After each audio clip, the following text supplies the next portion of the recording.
Now will discuss about the grading.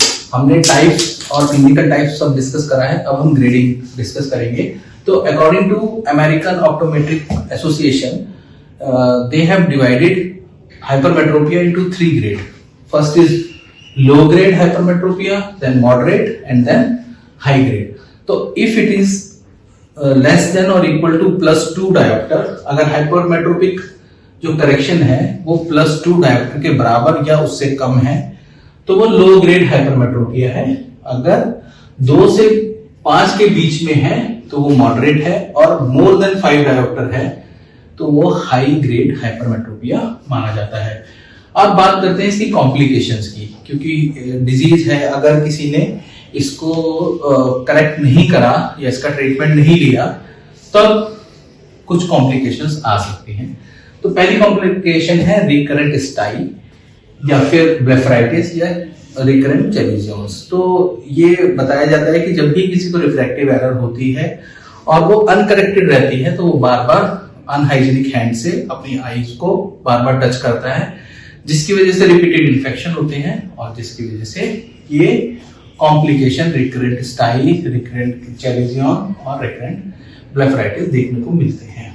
फिर उसके बाद आएगा एकोमोडेटिव कन्वर्जेंट स्क्विंट। तो एकोमोडेटिव कन्वर्जेंट स्क्विंट क्या होता है? क्योंकि हमने देखा है कि हाइपरमेट्रोपिया में हम अपनी एकोमोडेशन को यूज करते हैं, एकोमोडेटिव पावर को यूज करते हैं, और एकोमोडेटिव पावर के साथ ही हमारा नियर रिफ्लेक्स है। तो नियर रिफ्लेक्स में हमारी जो आईज हैं वो अंदर की तरफ जाती हैं, या कन्वर्जेंस रिफ्लेक्स जिसको बोलते हैं। तो accommodation is associated with convergence reflex. तो जितना ज्यादा एकोमोडेशन होगा उतना ज्यादा कन्वर्जेंस होगा, और बहुत ज्यादा अगर हम एकोमोडेशन कर रहे हैं तो एक स्टेज आएगी कि it give rise to accommodative convergent squint like condition। ठीक है, तो ये भी कॉम्प्लिकेशन है। Third is amblyopia. तो amblyopia is literally means suppression of आई।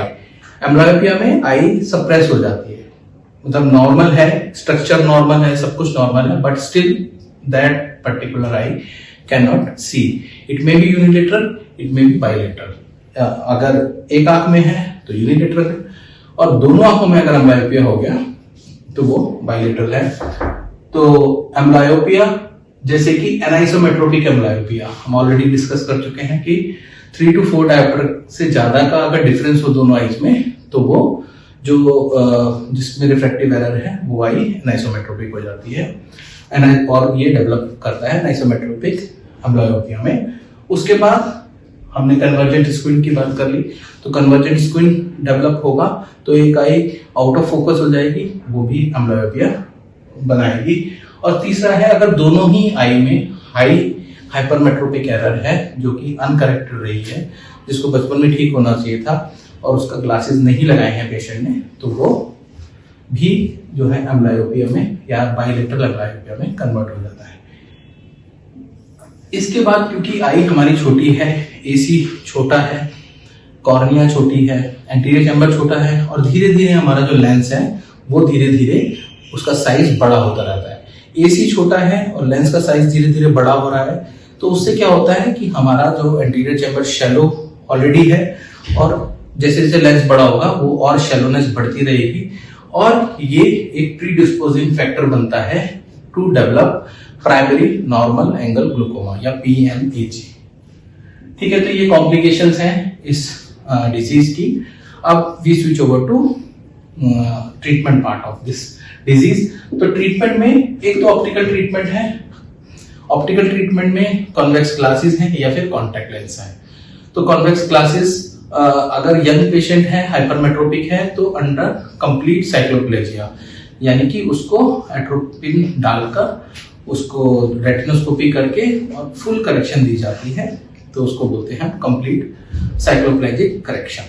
और अगर थोड़ा सा पेशेंट है जिसमें थोड़ा मिड एज का पेशेंट है या ओल्ड एज का है, तो हम नॉर्मली फुल करेक्शन इसमें कॉन्वेक्स ग्लासेस से दे देते हैं, और patient can also use contact glasses. तो ये दोनों चीजें, हमारा जो स्पेक्टिकल है as well as contact lens है, ये ऑप्टिकल करेक्शन में आता है। अब बात करते हैं कि कुछ प्रोसीजर है जो सर्जिकल प्रोसीजर में आते हैं। तो उसमें से पहला प्रोसीजर है जिसमें हम लेजर का यूज करते हैं और वो कॉर्नियल बेस्ड प्रोसीजर है। तो कॉर्नियल बेस्ड प्रोसीजर जो है वो दो इन हाइपरमेट्रोपिया बहुत ज्यादा उसका जो सक्सेस रेट है वो इतना ज्यादा नहीं है और एक्यूरेसी भी इतनी ज्यादा नहीं है। मायोपिया में बहुत अच्छी एक्यूरेसी है। तो कॉर्नियल बेस्ड में सबसे पहला जो है वो थर्मल लेजर केरेटोप्लास्टी है, thermal laser keratoplasty, then conductive keratoplasty, then hyperopic PRK और देन हाइपरोपिक लेसिक। ये चारों जो हैं लेजर से परफॉर्म्ड जो है प्रोसीजर्स हैं जिसमें कि कॉर्नियल कर्वेचर को चेंज करा जाता है और हाइपरमेट्रोपिया को करेक्ट करा जाता है। Last one is lens based. Lens based जो प्रोसीजर्स हैं वो है फेकिक रिफ्रैक्टिव लेंस और आईसीएल। तो फेकिक रिफ्रैक्टिव लेंस जो है वो एक तरीके से लेंस को हमने एक एक्स्ट्रा लेंस डाल दिया, ठीक है, ऑलरेडी फेकिया था साई में, दूसरे एक एक्स्ट्रा लेंस डाल दिया, यानी एक प्लस डायोप्टर प्लस पावर का लेंस हमने आई के अंदर इम्प्लांट कर दिया। इसको ही हम आईसीएल इम्प्लांटेबल कॉन्टैक्ट लेंस बोलते हैं, जो आई के अंदर डल जाते हैं। जैसे कि किसी को अगर 2 डायोप्टर का या 4 डायोप्टर का हाइपरमेट्रोपिया है तो +4 डायोप्टर का अगर लेंस हम उसकी आई में इम्प्लांट कर देंगे तो वो कहा जाएगा फेकिक रिफ्रैक्टिव लेंस और आईसीएल। और एक होता है रिफ्रैक्टिव लेंस एक्सचेंज। ये रिफ्रैक्टिव लेंस एक्सचेंज बहुत ओल्ड एज में यूज करा जाता है और इसका भी सक्सेस रेट, ये भी इम्प्लांटेबल लेंसेज होते हैं।